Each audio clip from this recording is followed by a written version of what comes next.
नमस्कार, मी अजित चौहान. रोकठोक मध्ये आपलं स्वागत. रोकठोक मध्ये आज अत्यंत दिवसभरातली महत्वाची घडामोड ती म्हणजे नॅशनल हेराल्ड केस प्रकरणी सोनिया आणि राहुल गांधी यांना मिळालेला जामीन. त्यांना कोर्टात हजर राहायला लागल्यानंतर काँग्रेसच्या कार्यकर्त्यांनी देशभरामध्ये पेटवलेलं रण, या सगळ्याबद्दल रोकठोक मध्ये आपण चर्चा करणार आहोत. नॅशनल ड्रामा की सोडाचं राजकारण.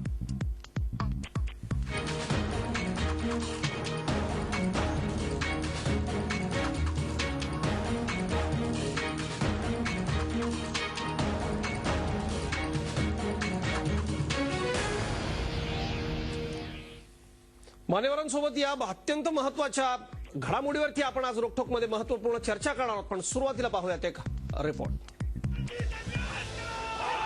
नवी दिल्लीचा शनिवार नाट्यमय घडामोडींचा ठरला.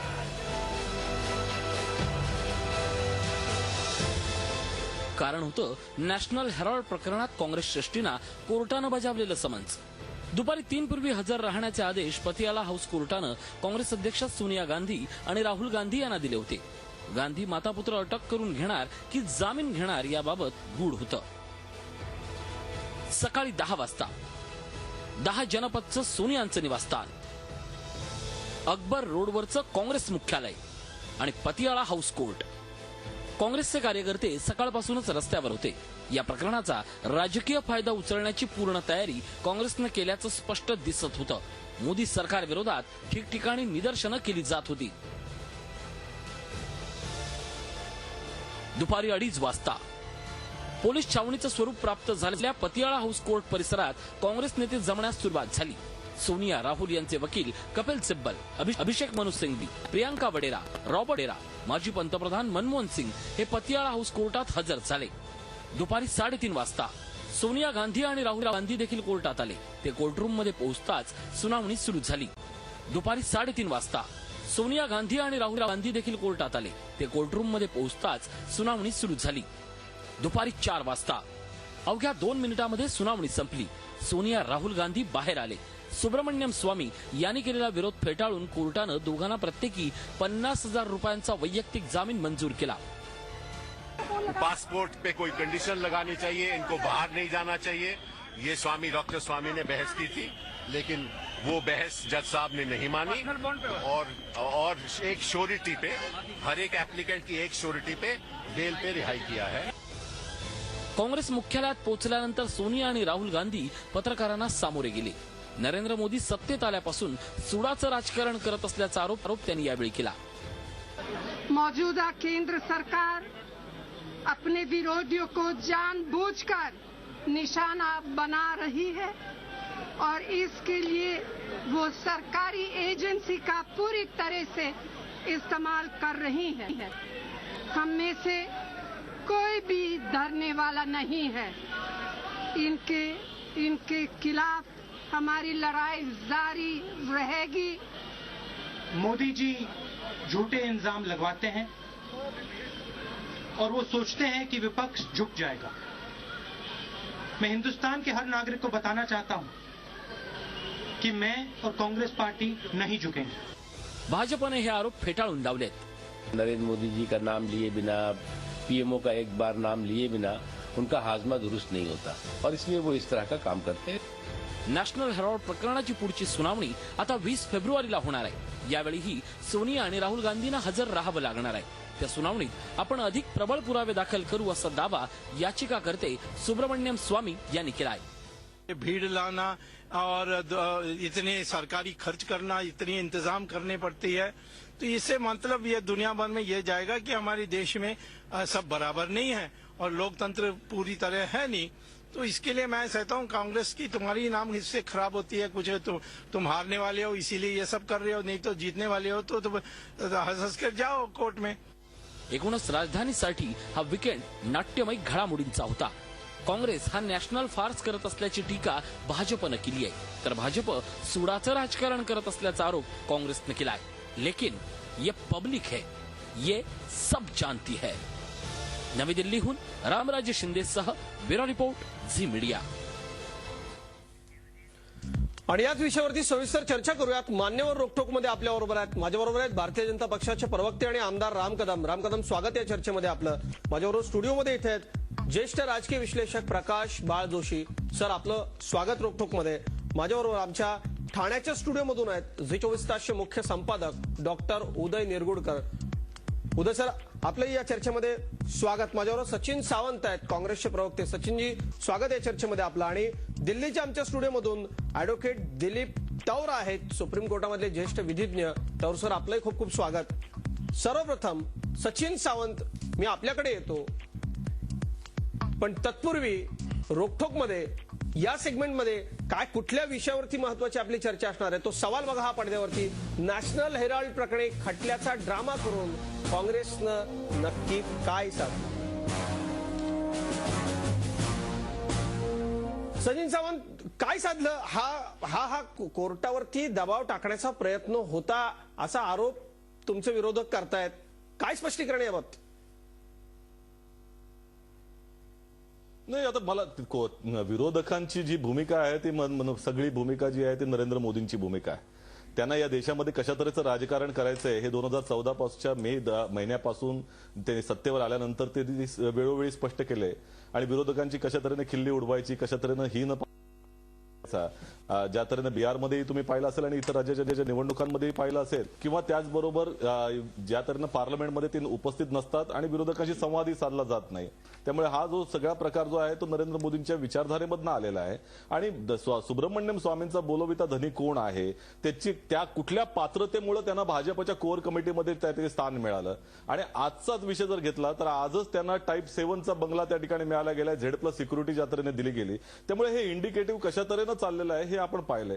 आणि देश पातळीवरती वीरभद्र सिंग असतील, त्यांची मुलीचं लग्न होतं त्यावेळेला त्यांच्यावरती रेड पडायची. त्याचबरोबर शंकरसिंग वाघेलांच्या घरावरती रेड ज्या तऱ्हेने पडते, त्या बसपाच्या नेत्यांवरती असेल किंवा तृणमूल काँग्रेसच्या असेल किंवा त्या हार्दिक पटेलच्या एकंदर 20,000 गुन्हे त्या ठिकाणी दाखल केले जात आहेत.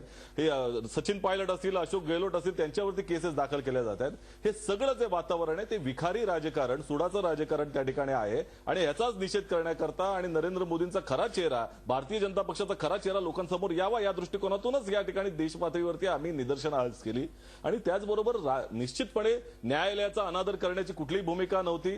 त्याच्या संदर्भामध्ये तो विषय नाही, ती न्यायालयाची लढाई आम्ही निश्चितपणे लढत राहू. मग न्यायालयातली लढाई न्यायालयात का लढली गेली नाही? त्याचा रस्त्यावरती ड्रामा केला गेला असं जे म्हटलं जात आहे त्याला काय उत्तर? न्यायालयातली लढाई, वकील आहेत, कोर्टात जावं, न्याय व्यवस्थेचा सन्मान करावा, रस्त्यावरती का? नाही, ते तर केलंच आहे. त्यामुळे न्यायालयाच्या संदर्भामध्ये जर बघायचं झालं तर सन्मानपूर्वक त्या ठिकाणी न्यायालयामध्ये सोनिया गांधी असतील, राहुल गांधी असतील, इतर सर्व नेते त्या ठिकाणी हजर झाले. त्यांनी कोर्टाचा सन्मान त्या ठिकाणी जो राखायचा असतो तो राखलाय. नागरिक म्हणून, सामान्य नागरिक म्हणून त्या ठिकाणी गेले ते, हे लक्षात घेतलं पाहिजे. परंतु त्याचबरोबर हे दोन वेगवेगळे विषय आहेत. न्यायालयाची लढाई तर न्यायालयाची लढतच राहू, परंतु मोदींच्या एकंदर ज्या तऱ्हेनं सुब्रमण्यम स्वामी सारखे जे प्यादे वापरून देश पातळीवरती त्यांनी विरोधकांचा दबाव आणण्याचा, खोटे नाटे केसेस दाखल करण्याचा हे जो काही प्रयत्न चालू आहे त्याचा विरोध तर लोकशाही हरकत नाही. म्हणजे तुम्ही म्हणता सुडाचं राजकारण आहे. भाजपकडे आपण जाऊयात, पण तत्पूर्वी डॉक्टर उदय निरगुडकर आपल्याला बोलायचं आहे. उदय सर, सचिन, तुमच्या संपादकीय कमेंट पासून आपण भाजपकडे जाऊयात. सचिन सावंत यांनी आता जो प्रतिवाद केलेला आहे की या देशामध्ये सुडाचं राजकारण चालू आहे, मला त्याला दोन प्रश्न विचारायचे आहेत. एक म्हणजे अशा प्रकारचं सुडाचं जर राजकारण चालू असेल तर आज जे दिल्लीत शक्ती प्रदर्शन झालं त्याच्यामध्ये काँग्रेसचे कार्यकर्ते फक्त होते का सर्वसामान्य जनता पण होती?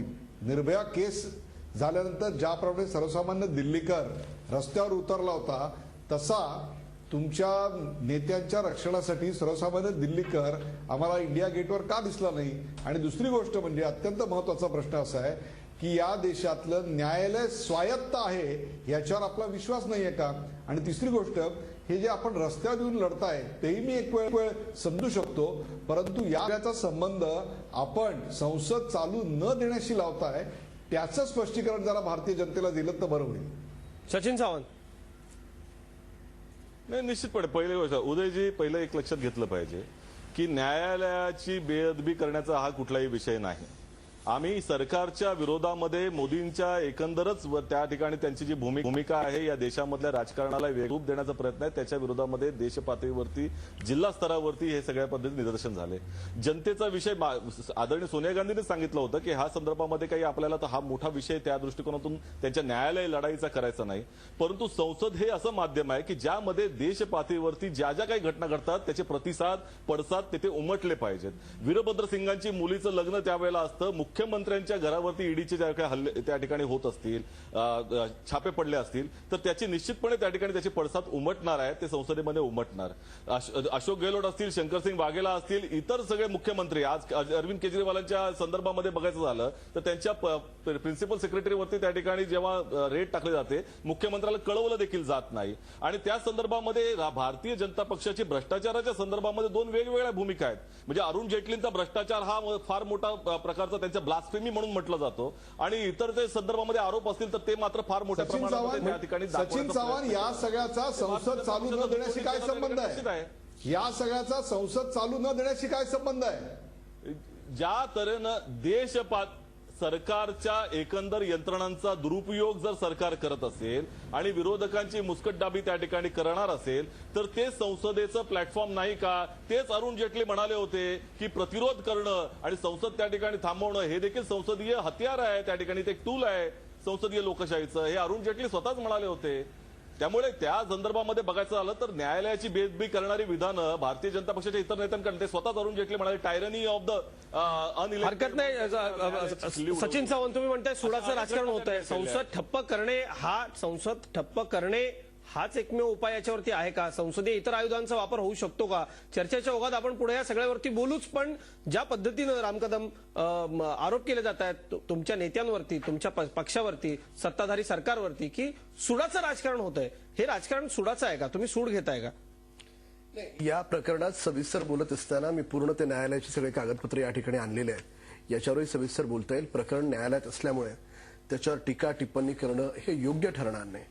पण काँग्रेसचे नेते या ठिकाणी सरळ सरळ जे देशातली आणि राज्यातल्या जनतेची जी दिशाभूल करतायत तर त्यांच्या माहितीसाठी मी एक गोष्ट सांगेन की आपण हे जर पूर्ण प्रकरण पाहिलं, नॅशनल हेराल्ड 9 सप्टेंबर 1938ला पंडित नेहरूंनी सुरू केलं, तिथपासून 2008 पर्यंतचा इतिहास पाहिला तर एक गंभीर गोष्ट या राज्यातल्या देशातल्या लोकांना कळली पाहिजे, जी सुब्रमण्यम स्वामींनी जो आरोप केलाय, खरं काय खोटं काय न्यायालय ठरवेल. या आरोपामध्ये असं दिसतं की 2008ला याच काँग्रेस पक्षानं हे जे नॅशनल हेराल्ड वर्तमानपत्र आहे त्याच्या प्रकाशकाला जी AGL जी कंपनी आहे तिला 90 कोटीपेक्षा अधिक रक्कम दिली आहे.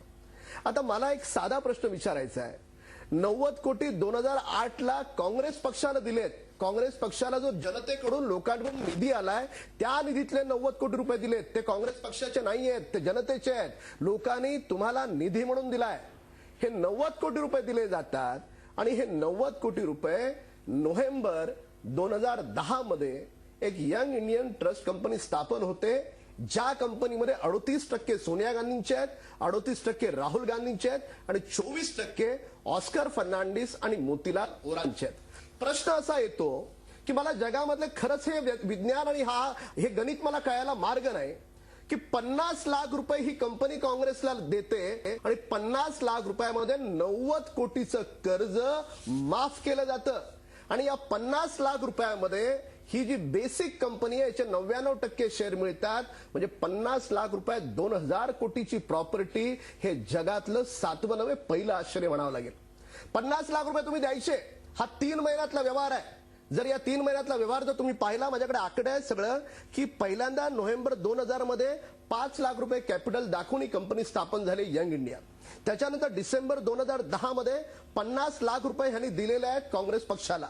त्याच्यानंतर तुम्ही लगेच 2 महिन्यामध्ये तुम्ही बघा, लगेच 2 महिन्याच्या नंतर 99% शेअर्स या कंपनीचे या यंग इंडियन टीमला मिळाले, जी कंपनी सोनिया गांधींची स्वतःची आहे, असं सुब्रमण्यम स्वामींनी या केसमध्ये म्हटलेलं आहे. आता आपण जर पाहिलं तर दिल्ली आहे, लखनौ आहे, मुंबई आहे, या ठिकाणी या कंपनीची कोट्यावधी रुपयाची संपत्ती आहे, जवळपास 2000 कोटीची संपत्ती, 50 लाख. रामकदम, हे सगळं आपण सतत गेले काही दिवस झी 24 तासच्या माध्यमातून दाखवतोय. आजचा जो विषय आहे की सुडाचं राजकारण आहे का आणि सुब्रमण्यम स्वामींना लगेचच आज बक्षिशी दिली गेली.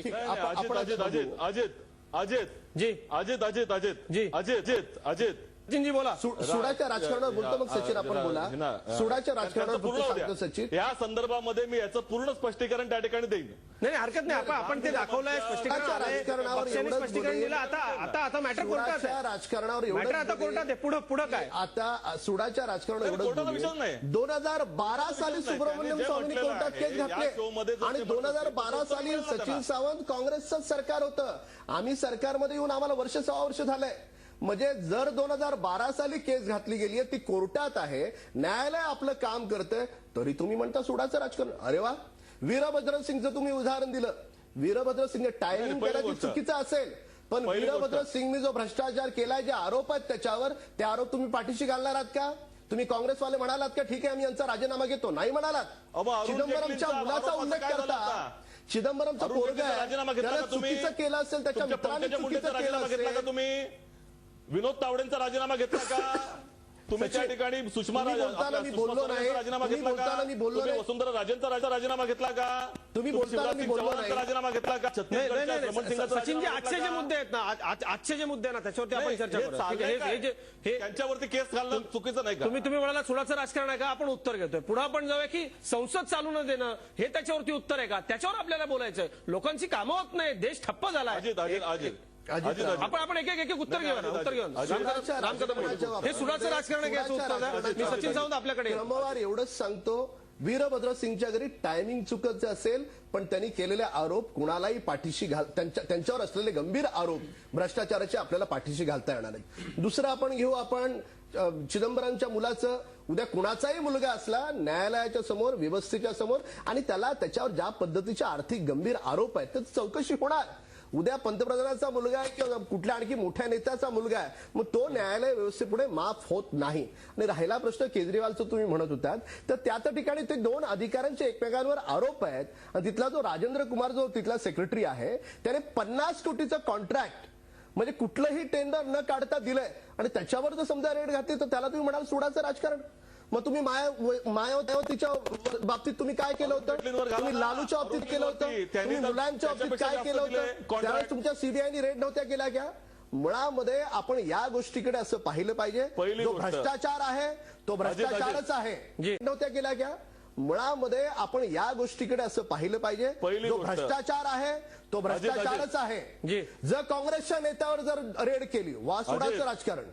दुसऱ्या नेत्यांवर रेड केली, वा सुडाचं राजकारण. संदर्भामध्ये ज्या तऱ्हे सचिनजी बोला. रामभाऊ पूर्ण शो बोलू नका तुम्ही. नाही बोला सचिनजी बोला. पहिली गोष्ट अशी की मगापासून जे त्यांनी सांगितलं, पहिलं स्पष्टीकरण आपल्याकडे दिलं पाहिजे की 90 कोटी रुपये दिले, कसे दिले, त्या संदर्भामधली चर्चा, त्याचं स्पष्टीकरण देताना पहिली गोष्ट, भारतीय जनता पक्षानं कॅनस्टार या म्युच्युअल फंडामध्ये स्वतः पैसे गुंतवले होते, त्याच्यावरती प्रॉफिट कमवलं, म्हणजे बिझनेस प्रॉफिट दाखवला, आणि तो बिझनेस प्रॉफिट कमवलं त्याला इन्कम टॅक्सच्या फुल बेंचनं त्या ठिकाणी मान्यता दिली.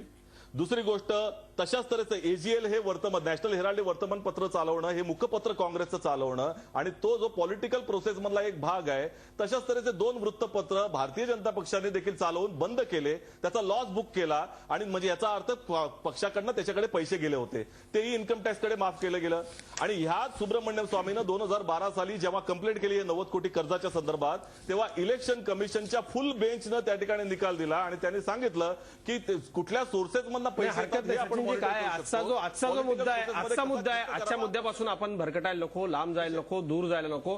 प्रत्येक राजकीय पक्षानं आपल्या पक्षाकरता निधी जमवणं, त्याच्याकरता इतर उपक्रम चालवणं, त्यांचा नक्की 100% हक्क आहे. आपण आत्ताचं जे हे जे प्रकरण आता सुरू आहे, संसद बंद पाडणं हा यावरती उपाय आहे का? प्रकाश बाळ जोशी, ज्या पद्धतीनं या भ्रष्टाचाराच्या खटल्याचं पॉलिटिकल मायलेज घेण्याचा प्रयत्न काँग्रेसकडून होतोय, पक्षाचं टायमिंग चुकलं असं वाटतं?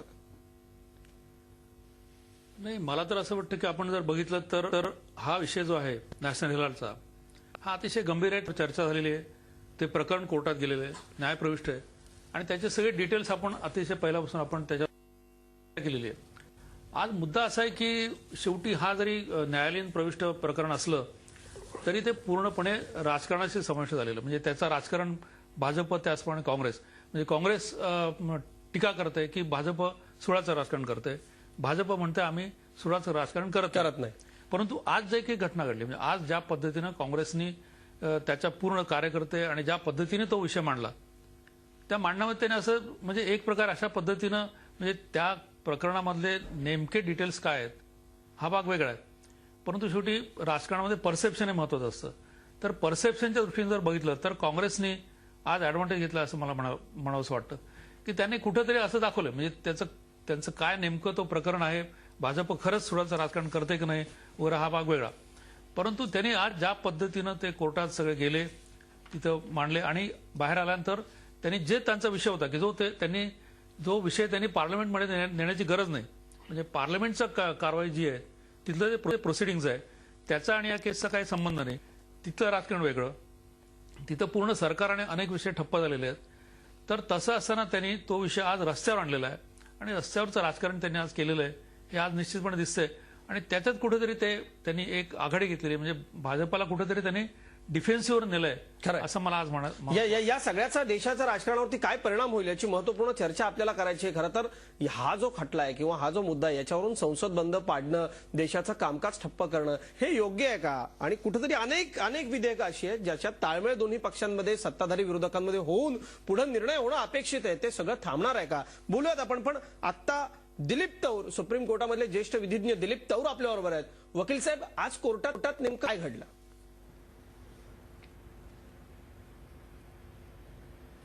आज म्हणजे कोर्टाने त्यांना समन्स जो दिलेला होता हायकोर्टाच्या आदेशानंतर त्यांना आज कोर्टामध्ये हजर राहणं होतं.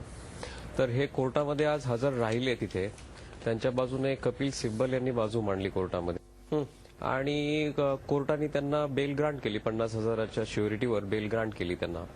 परंतु त्यांनी पर्सनल एक्झम्पशन जे 20 तारखेला हिअरिंग होणार आहे त्यावर कुठलंही पर्सनल एक्झम्पशन मागितलेलं नाहीये. ते पर्सनल एक्झम्पशन ते 20 तारखेलाही त्याच दिवशी अर्ज देऊन ते मागू शकतात. वकील साहेब, या सगळ्या प्रकरणामध्ये आपण जर बघितलं तर 154 अंतर्गत ही तक्रार दाखल करण्यात आलेली आहे. कायद्याच्या प्रक्रियेनं, न्यायालयीन प्रक्रियेतून किंवा एकूण घडलेलं जे आरोप सुब्रमण्यम स्वामींनी केलेले आहेत ते कायदा या सगळ्याकडे कसं पाहतो? हे किती गंभीर आरोप आहेत कायद्याच्या दृष्टीने?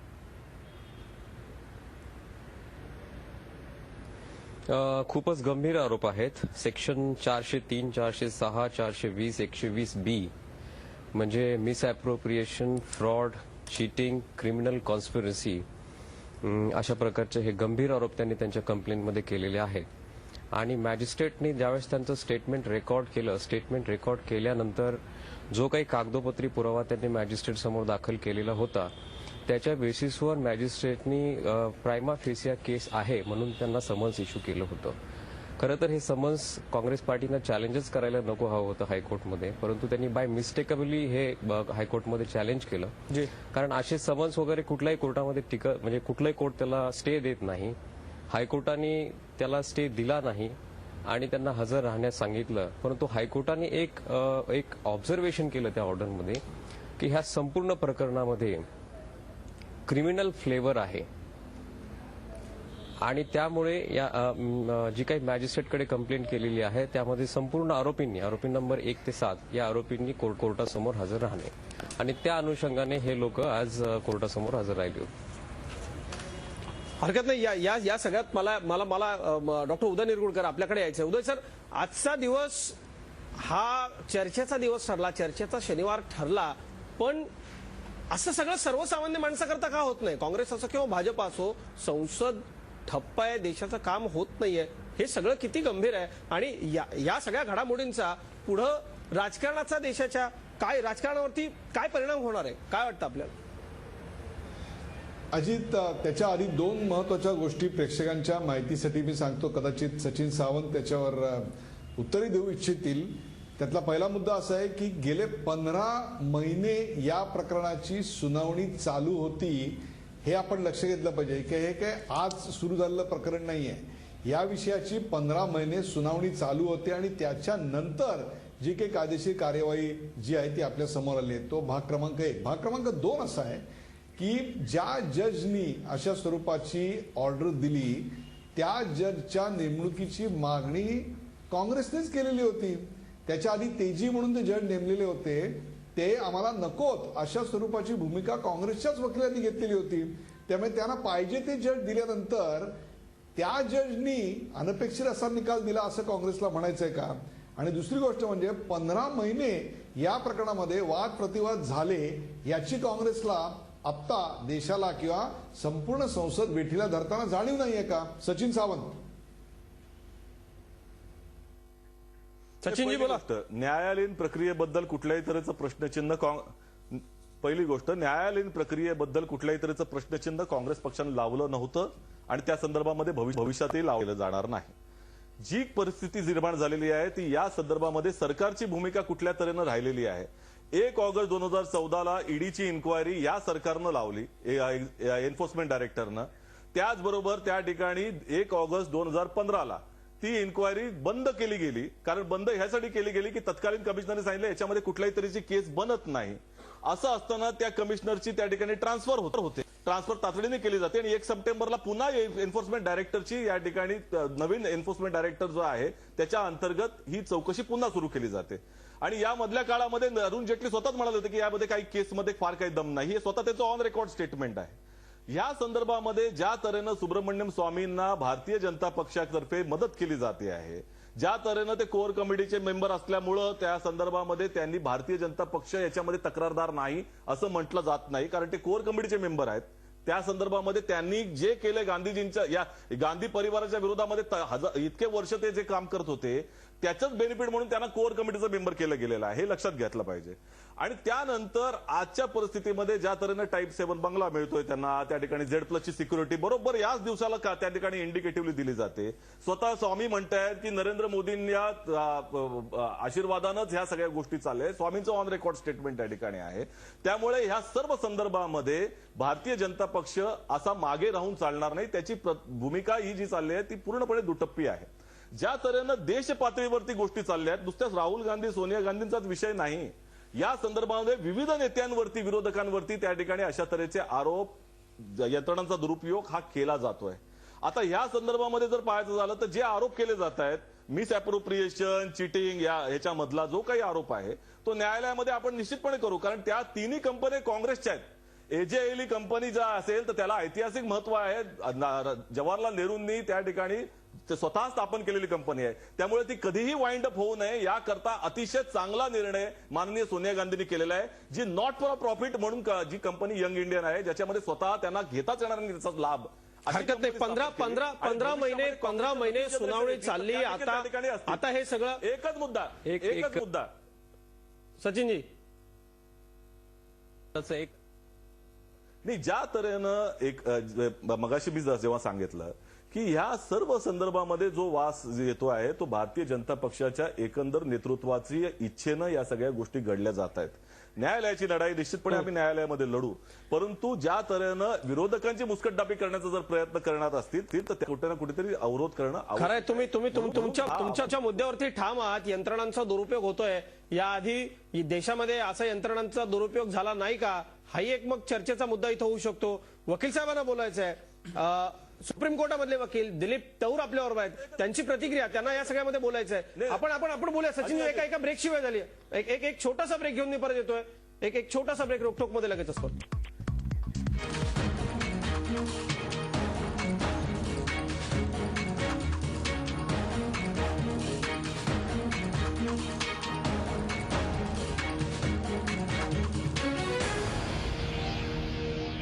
रोकटोक मध्ये पुन्हा एकदा स्वागत. नॅशनल ड्रामा की सोडाचं राजकारण आपण चर्चा करतोय. ब्रेकला जाण्यापूर्वी आपल्याबरोबर सुप्रीम कोर्टातले ज्येष्ठ विधिज्ञ दिलीप तौर, त्यांना बोलायचं होतं. दिलीपजी बोल.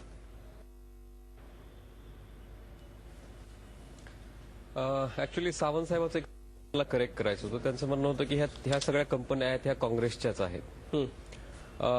इनफॅक्ट जी यंग इंडियन नावाची कंपनी आहे ही प्रायव्हेट लिमिटेड कंपनी आहे आणि ह्या कंपनीचे डायरेक्टर्स सोनिया गांधी, राहुल गांधी आणि मोतीलाल व्होरा हे आहेत. आणि जर तुम्ही AJL असोसिएट जर्नल जर बघितलं तर असोसिएट जर्नल ही पब्लिक लिमिटेड कंपनी आहे. तर हे त्यांचं जे स्टेटमेंट आहे ते चुकीचं आहे की ह्या सगळ्या काँग्रेसच्याच कंपन्या आहेत. ही प्रायव्हेट लिमिटेड कंपनी आहे आणि थ्रू ह्या संपूर्ण व्यवहाराअंतर्गत हा संपूर्ण जो 30% जो आहे तो हा संपूर्ण ही प्रॉपर्टी जी आहे ती इंडियनकडे आता आहे. आणि सगळ्यात महत्वाची गोष्ट म्हणजे जो हेराल्ड हाऊस म्हणून आहे, त्या हेराल्ड हाऊसची आजची प्राइस चुकीचं बोलताय, कमर्शियल प्राइस 1600 करोड रुपये आहे. नाही सचिनजी, आपण त्यांना बोलू द्यात ना, त्यांना बोलू द्या. आणि आज रेंट 60 लाखाच्या आसपास आहे. मी हायकोर्टाच्या ऑर्डर मधून बोलतोय. मी कुठलंही स्टेटमेंट चुकीचं करत नाही. माझ्या हातामध्ये हायकोर्टाची ऑर्डर आहे आणि ह्या हायकोर्टाच्या ऑर्डरमध्ये ह्या गोष्टी सचिनजी, ते हायकोर्टाची ऑर्डर पेपर दाखवतायत. काय नेमकं काय चुकीचं आहे, काय करेक्ट करायचं आपल्याला? नाही असू दे ना, मी सांगतो, मी दाखवतो. I can contest. पहिली गोष्ट अशी, आजही नाही ऐका तुम्ही दिलीप गौरजी, मी तुझ्या कॉन्टेस्ट पण करीन. आपण एका त्याच्यावरती कॉन्टेस्टही करीन. पहिली गोष्ट अशी की ह्या सगळ्या प्रॉपर्टी एजेएल कंपनीच्या आहेत. ती पब्लिक लिमिटेड कंपनी, याच्यामध्ये काहीही असत्य नाही. 750 त्याचे शेअर होल्डर आहेत. ही कमर्शियली ऑपरेटेड कंपनी आहे जी पेपर काढते, कमर्शियल ऑपरेशन त्या ठिकाणी त्याची करत होती.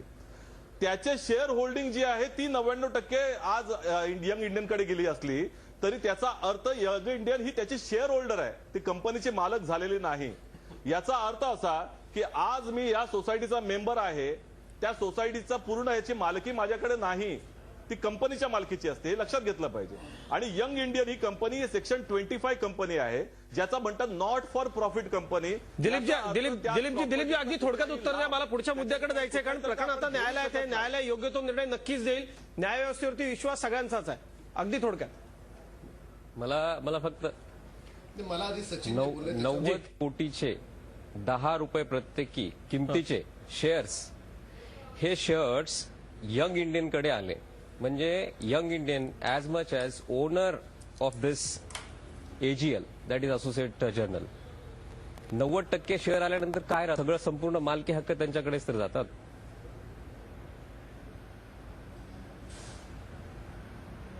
हरकत नाही. आता माझं म्हणणंच ते आहे, कंपनीच्या मालकीची असते जागा या ठिकाणी. आणि दुसरी गोष्ट, सेक्शन 25 असलेली कंपनी जर ती विकूच शकत नाही, ती त्याचा फायदाच घेऊ शकत नाही, डायरेक्टर 5 वर्षाचा पगार घेऊ शकत नाहीत. आज परिस्थिती अशी झाली की नाही रामकदम, एकच गोष्ट सांगितली, तुम्ही उद्धट बोला, हरकत नाही, तुमचा प्रावच आहे. पहिली गोष्ट अशी की या संदर्भामध्ये एक लक्षात घेतलं पाहिजे की एजीएल कंपनीच्या करती 90 कोटीचे लोन होतं, ते फेडण्याकरता एजीएल कडे 2च मार्ग होते, प्रॉपर्टी विकणं आणि ते पैसे त्याचे रिटर्न करणं, आणि उरलेले पैसे 750 त्या ठिकाणी जे मेंबर्स आहेत, शेअर होल्डर आहेत, त्याच्यामध्ये वाटून टाकणं. या संदर्भामध्ये ज्या वेळेला 99% शेअर घेतल्यानंतर young Indian he company section 25 not for profit company असल्यामुळं जन्म पुढच्या चर्चेत माझ्याकडे वेळ फार कमी आहे. आपल्याला न्यायालयात हे प्रकरण असल्यामुळे न्यायालय याच्यावरती अत्यंत योग्य निर्णय देईल याचा विश्वास ठेवावाच लागेल. डॉक्टर उदय निरगुडकर, मी तुमच्याकडे येतो. ही जी चर्चा सुरू आहे ही देशाच्या थेट विकासावरती या सगळ्याचा परिणाम होतोय. कामकाज बंद आहे, या दोन्ही पक्षांमध्ये दरी वाढली तर पुढे काय परिणाम होतील? पत्रकार म्हणून, विश्लेषक म्हणून काय वाटतं आपल्याला? हे सगळं प्रकरण तापवत ठेवलंय, याचं राजकारण होतंय, हे अगदी 100% खरं आहे. पण मग कामकाज नाही आहे. संसदेचं कामकाज चालू द्यायचं नसेल तर मोठे कारण पुरतं. तसंच याचं उत्तम उदाहरण काय असेल तर नॅशनल हेराल्ड हे प्रकरण आहे. खरं तर नॅशनल हेराल्ड हे प्रकरणाचा संबंध गांधी कुटुंबाशी आहे, तो संपूर्णपणे संसदेच्या फंक्शनिंगशी अजिबात नाही. त्यामुळे या संदर्भातली जी काही निवेदनं करायची होती ती संसदेच्या पटलावर जाऊनही करता आली असती. भाग क्रमांक 1. भाग क्रमांक 2, याची जी रस्त्यावरची लढाई आहे ती काँग्रेसनी जरूर लढावी, त्याविषयी काही वाद नाहीये. भाग क्रमांक 3, याची कायदेशीर बाजू काँग्रेसला योग्य वाटते ती त्यांचे वकील कपिल सिब्बल यांनी वारंवार सुप्रीम कोर्टात, हायकोर्टात मांडावी, त्याच्याबद्दलही काही वाद नाहीये. परंतु ज्या संसदेमध्ये आता जीएसटी सारखं अत्यंत महत्वाचं बिल आहे, इतर अनेक बिल आहेत ज्याचं भवितव्य टांगणीला लागलेलं आहे, त्याच्यामध्ये सुसंवाद करण्याची संधी आता काँग्रेसकडे होती. ती काँग्रेसनं गमावून पूर्वी भारतीय जनता पक्ष जे काँग्रेसमध्ये सत्तेवर असताना करत होता तसंच आता विरोधी पक्ष म्हणून काँग्रेस देखील करतंय. यामुळे एक गोष्ट मात्र समोर येते की विरोधात कुठलंही सरकार असलं तरी त्याची भूमिका जी असते ती काही फारशी बदलत नाही आणि त्याच्यामुळे जनतेचे प्रश्न मात्र सुटत नाही, हे वारंवार पुढे येते. प्रकाशबाळ जोशी, नाही, काँग्रेसच्या सुद्धा लक्षात आलंय की पार्लमेंट चालू न देणं हे अतिशय घातक आहे. म्हणजे त्यांच्याच इंटरेस्टमध्ये नाहीये. त्यामुळे लोकांची लोकमत जे आहे, जनमत जे आहे ते पक्षाच्या विरुद्ध जाऊ शकतं. त्यामुळे आता हा नॅशनल हिलालचा विषय आल्यानंतर त्यांनी परत तो 2-4 दिवस ते पूर्ण गेले, 8 दिवस त्यांनी तो तापत ठेवला. परंतु त्यांच्या असं लक्षात आलं की पावसाळी अधिवेशन आणि हिवाळी अधिवेशन सुद्धा संपायला आलंय, तरी एकही महत्वाचं बिल पार्लमेंट पुढे आलं नाही, ते संमत झालं नाही. त्याचे सगळे परिणाम पूर्ण प्रशासन व्यवस्था ठप्प होणार झालेली आहे. आणि ह्याचा दोष आपल्यावर येऊ नये म्हणून मला असं वाटतं की आजकाल 2 दिवसामध्येच सर्वपक्षीय बैठक झाली. त्याच्यामध्ये काँग्रेसचे सुद्धा सर्व नेते उपस्थित होते. आणि आता असं ठरलं की उरलेले जे दिवस आहेत पार्लमेंटचे, त्यामध्ये जे काही महत्वाची बिलं आहेत ती बिलं घेण्यात यावी अशा प्रकारची राजकीय सहमती झालेली आहे. म्हणजे कुठंतरी पार्लमेंट सुरू होण्यासाठी एक मार्ग आपल्याला निघालेला आहे. परंतु त्यात सुद्धा परत जीएसटी सारखं जे महत्वाचं बिल आहे ते घेण्यात येईल की नाही ते सांगता येत नाही. ते प्रत्यक्ष पार्लमेंट सुरू झाल्यानंतर त्यांचा जो रोजचा अजेंडा ठरतो त्यावरून ठरेल. तर कुठेतरी राजकीय सहमती होऊन तुमची राजकीय लढाई असेल ती राजकीय लढाई तुम्ही पार्लमेंटमध्ये लढा, तुम्ही रस्त्यावर लढा. परंतु प्रशासकीय बिलं आहेत, जी महत्वाची बिलं आहेत की ज्याचा परिणाम लोकांच्या रोजच्या जीवनावर होतो, अशी बिलं तरी निदान संमत करणं हे अतिशय महत्वाचं आणि आवश्यक आहे. खरंय. राम कदम, सत्ताधारी पक्षाकडून काय नेमके प्रयत्न केले जातील देशाच्या राजकारणावरती या दोन्ही पक्षांमधल्या ज्या संबंधांची दरी आता दुरावत चालली आहे या प्रकरणामुळे ते स्पष्ट दिसलं. याच्या आधी पंतप्रधानांकडून प्रयत्न झाले, सोनिया गांधींना चहापानाला आमंत्रित केलं होतं. ही जी महत्वाची बिल आहे जीएसटी सारखी आणि इतर सगळी महत्वाची बिलं ती खरंच पारित होणं किती गरजेचं आहे हे संबंध देशाला वाटतं. काळजी आहे त्याची. सत्ताधारी पक्ष काय प्रयत्न करेल या सगळ्यातून मार्ग काढण्याचा? कसं अजितराव, हे सगळे पेपर कोर्टाचे मी आज दिवसभर वाचत होतो. एक लक्षात आलं की काँग्रेसचे नेते या ठिकाणी त्या मूळ प्रश्नांची उत्तरं द्यायला चालढकल करतात, जनतेचं लक्ष दुसऱ्या ठिकाणी वळवण्याचा प्रयत्न करतात. कसं आहे, ह्यांनी बघा कसं पद्धतशीरपणे लोकांमध्ये संभ्रम निर्माण करण्याचा प्रयत्न केला. ह्यांना बरोबर माहिती आहे की 50 लाख रुपयामध्ये 2000 कोटीची प्रॉपर्टी दाबण्याचा जो प्रयत्न आहे हा सुब्रमण्यम स्वामीचा आरोप त्यांनी कागदोपत्री कोर्टात केलाय. हे कधी ना कधी आपल्या अंगाशी अंगलट येणार आहे प्रकरण हे काँग्रेसने हेरून बरोबर ह्यांचीच नातेवाईक नयनतारा सहगल ही मिळालेला पुरस्कार म्हणजे 1986 साली पुरस्कार मिळाला त्यांना, काँग्रेसच्या गांधी परिवाराचीच नातेवाईक आहे, ती पुरस्कार परत करते असहिष्णुतेचं वातावरण करून. त्याच्यानंतर ह्यांच्याशी संबंधित जे लोक आहेत ते सगळे पुरस्कार परत करणं, देशभरात इंटॉलरन्स असहिष्णू असं काँग्रेसनं मुद्दामून वातावरण तयार केलं. का? तर लोकांचं लक्ष डायव्हर्ट व्हावं. आणि त्यांना कल्पना होती कोर्टाच्या वारंवार केसेस पडत होत्या, त्या केसेसला राहुल गांधी सोनिया गांधी जात नव्हत्या, नंतर कधी ना कधी हे अंगलट येणार आहे याची पूर्ण जाणीव असल्यामुळे सातत्यानं काँग्रेसचा प्रयत्न पूर्ण देशाला वेठीस धरण्याचा आहे. मागच्या वेळेस यांनी संसद वाया घालवली, अधिवेशन वाया घालवलं, याही वेळेस तोच प्रयत्न करतायत. तर या देशापुढे अनेक गंभीर प्रश्न आहेत. आपण राजकारणाच्या ठिकाणी करू. संसद जेव्हा चालते, अधिवेशन जेव्हा चालतं तो कोट्यावधी रुपये खर्च होत असतात. महाराष्ट्राच्या विधानसभेमध्ये सुद्धा या काँग्रेसवाल्यांनी 1 आठवडा वाया घालवला. ते अधिवेशन होतं ते गोरगरीब जनतेच्या पैशातून होतं. 1 आठवडा वाया घालवण्याचा काय अधिकार आहे ना? मागच्या वेळेस सुद्धा देशाचं अधिवेशन वाया घालवलं, याही वेळेस वाया घालवलं. तर मूळ मुद्दा बाजूला सारून अरे जे कोर्टात चालेल ना, उद्या तुम्ही निर्दोष आहात, कोर्टात सिद्ध होईल. आणि 50 लाख रुपयामध्ये तुम्ही 90 कोटीचं कर्ज कसं काय माफ करता? कोणाला मूर्ख बनवण्याचा प्रयत्न सुरू आहे. आता तुम्ही वकील इथे आहेत, उदय नेरुरकर ज्येष्ठ संपादक इथे आहेत, त्यांच्यासमोर काँग्रेसचे सचिन सावंत म्हणतात 99% मालकी आहे पण आमचं नाही. ते अहो हे कोणाला शिकवता तुम्ही? 99% shares young Indian company Sonia Gandhi आणि राहुल गांधी यांचे जर त्या ठिकाणी 99% शेअर असतील, ऑस्कर फर्नांडिस कुणाचा आहे, मोतीलाल वोरा कुणाचा आहे, तुमच्या सगळ्यांच्या 99% शेअर असतील, तरी म्हणायचं आमचा काही संबंध नाही. तर मला असं वाटतं काँग्रेसनं लोकांना एवढं मूर्ख समजण्याचं कारण नाही. मूळ मुद्दा एवढाच आहे की मूळ सचिन ऐका ना, माझे झाल्यावर बोला.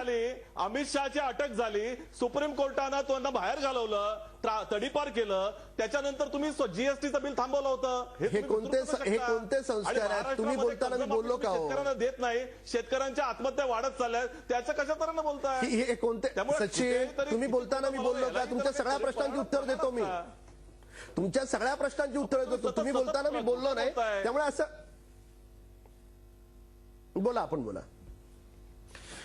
या सगळ्या प्रकरणाचा गुंता कसा सुटेल? डॉक्टर उदय निरगुडकर, वेळ आता थोडा राहिला, कार्यक्रमाच्या शेवटाकडे मी येतोय. दिलीप तौर यांच्याकडे जायचंय की नेमक्या प्रकरणामध्ये पुढे काय होईल, पण आता कसा गुंता सुटेल या सगळ्याचा?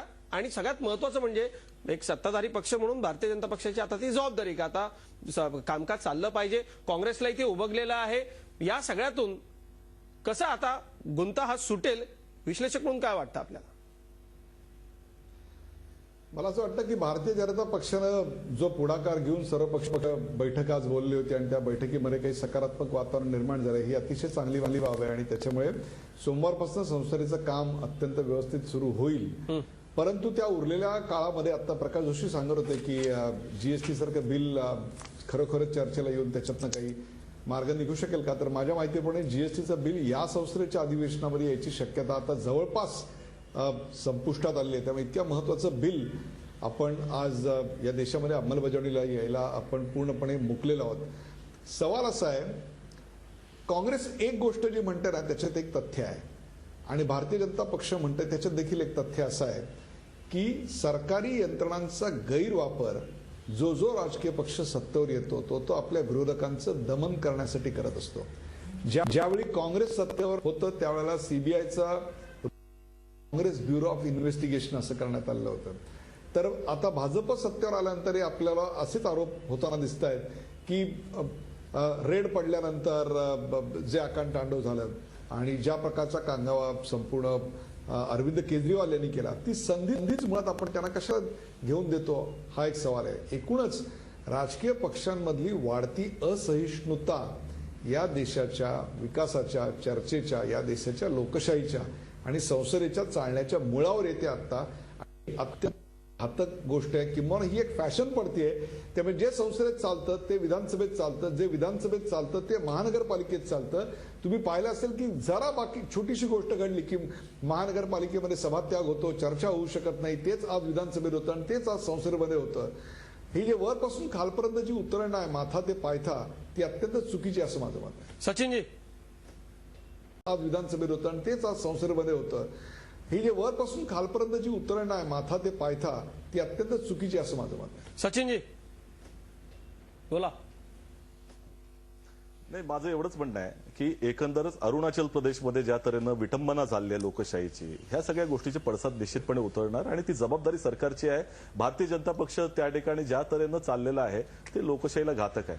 दुसरी गोष्ट अशी की बिलांच्या संदर्भामध्ये बघायचं झालं तर इन्शुरन्स सारख्या बिलामध्ये सातत्यानं विरोध करून त्यांनी बंद पाडलं होतं पार्लमेंटच्या गेल्या सरकारच्या काळामध्ये, काँग्रेसच्या काळामध्ये.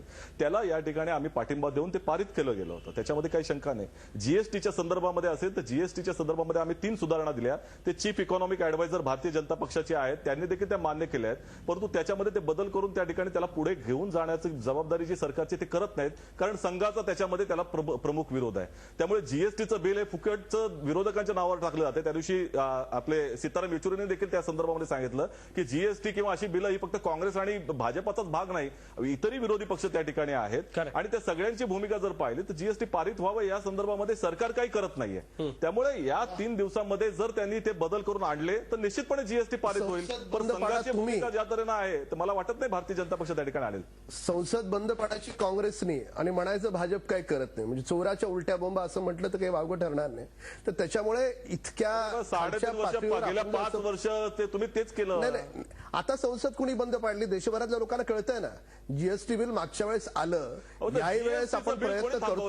2011 अधिवेशन कोण सुरू करा, ज्या प्रकरणावरून अधिवेशन कोण चालू देत नाही, अपडेट काय असतील ते घेऊन कार्यक्रमाच्या शेवटाकडे आपण जातोय. ऍडव्होकेट दिलीप तौर, आता या प्रकरणामध्ये पुढे काय घडेल?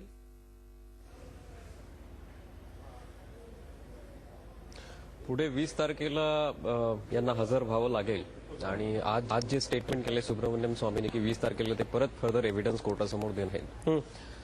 बाकी आरोपींची स्टेटमेंट्स रेकॉर्ड केल्यानंतर जर समजा कोर्टाला after having been consider that it is a prima facie case is already established, तर त्यांना पुढे काही वाटलं की त्याचे आहे तर ते प्रॉसिक्युशन सगळ्या आरोपींना फेस करावं लागेल. त्यानंतरही त्यांना पुढे हायकोर्टमध्ये ती ऑर्डर ते चॅलेंज करू शकतात, सुप्रीम कोर्टपर्यंत ती ऑर्डर चॅलेंज होऊ शकते, परंतु ह्या पद्धतीने ते पुढे होऊ शकतं. ज्या बेसिक तक्रारी आहेत तौर साहेब त्या काय आहेत आणि त्यातल्या गंभीर कुठल्या आहेत? म्हणजे जे सगळे या सगळ्या प्रकरणामधले लोक आहेत त्यांना अडचणीच्या ठरतील असे कुठले महत्वाचे मुद्दे आहेत ते काय सांगाल का? आणि त्याच्यानंतर सचिन सावंत मी आपल्याकडे येतो. अगदी थोडक्यात कार्यक्रमाची वेळ संपत आली आहे. दिलीप तर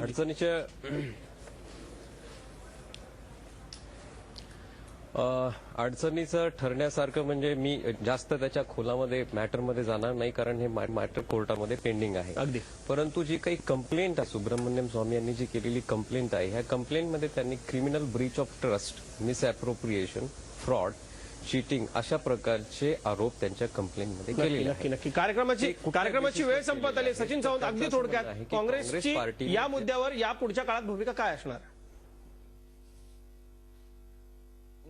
पहिली गोष्ट, तिन्ही कंपन्यांशी सुब्रमण्यम स्वामीचा कोणताही संबंध नव्हता, त्यामुळे त्यांना त्या ठिकाणी त्यांना विचारण्याचा अधिकारच नाहीये, कारण कंपनी लॉ मध्ये देखील त्या गोष्टी येत नाहीत. ज्या तऱ्हेनं व्यवस्था केली गेलेली आहे की येणाऱ्या जनरेशन्स पर्यंत, म्हणजे सोनिया गांधी, राहुल गांधी नंतर देखील नवीन अध्यक्ष येतील, नवीन कोण डायरेक्टर जे काँग्रेस पक्ष ठरवेल ते त्या ठिकाणी येईल, ते ट्रस्टी म्हणून त्या ठिकाणी या सगळ्या प्रॉपर्टीज नव्हे तर ह्या कंपनीचा आणि नॅशनल हेराल्ड जे मुखपत्र आहे काँग्रेसचा त्याचं त्या ठिकाणी संरक्षण करतील, अशी व्यवस्था या माध्यमातून केली आहे. काँग्रेसचा कार्यकर्ता म्हणून त्याचा अभिमान आम्हाला वाटतो आणि जे काही झालेलं आहे ते पूर्णपणे न्यायालयामध्ये स्वच्छ जे होऊन त्याच्या ठिकाणी काँग्रेसचे नेतृत्व बाहेर पडेल. आज प्रकाश बाळ जोशींनी सांगितलं की ज्या पद्धतीनं रस्त्यावरती उतरून काँग्रेसनं या सगळ्याचा ऍडव्हान्टेज घेतला, हरकत नाही, राजकारण करणं हे प्रत्येक राजकीय पक्षाचं काम आहे. उदय सर, तुमच्या संपादकीय टिप्पणीनं रोखठोकचा आपण शेवट करूयात, पण आजचा एक योगायोग, आजच्याच दिवशी 19 डिसेंबर 1978ला इंदिरा गांधी जेलमध्ये गेल्या होत्या, त्यानंतर घडलेला इतिहास सगळ्या देशानं पाहिलाय. शेवट तुमची संपादकीय टिप्पणी आणि रोखठोकमध्ये आपण थांबूया. 19 डिसेंबर 1978ला इंदिरा गांधी जेलमध्ये गेलेल्या होत्या, त्या काळचा जो स्वाभिमान होता किंवा त्या काळची जी दीपशिखा होती, तशा प्रकारचे राजकारण किंवा तशा प्रकारची माणसं किंवा तशा प्रकारची एक झेप राजकारणाची म्हणून ती आत्ताच्या राजकारण्यांकडनं अपेक्षित कितपत करावी हा एक सवाल आहे. परंतु मला असं वाटतं या सगळ्या संसद बंद पडते, संसदेमधला गदारोळ आदर्श मानून विधानसभा बंद पडते, विधानसभेतला गदारोळ आदर्श मानून आपल्याकडे पंचायती आणि महानगरपालिका बंद पडतायत. ही एक प्रकारे या देशामध्ये लोकशाही असल्याचा पुरावा नष्ट करण्याची गोष्ट आहे. त्यामुळे सर्वात पहिलं म्हणजे संसदेचं काम चालू झालं पाहिजे, संसदेत चर्चा व्हायला पाहिजे आणि जे काही कायदेशीर बाबी आहेत त्या न्यायालयाच्या कक्षेत राहूनच लढल्या गेल्या पाहिजेत.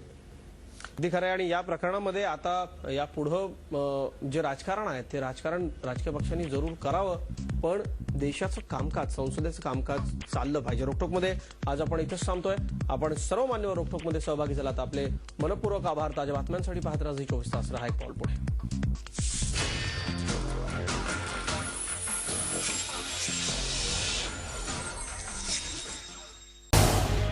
झी 24 तास, रहा एक पाऊल पुढे.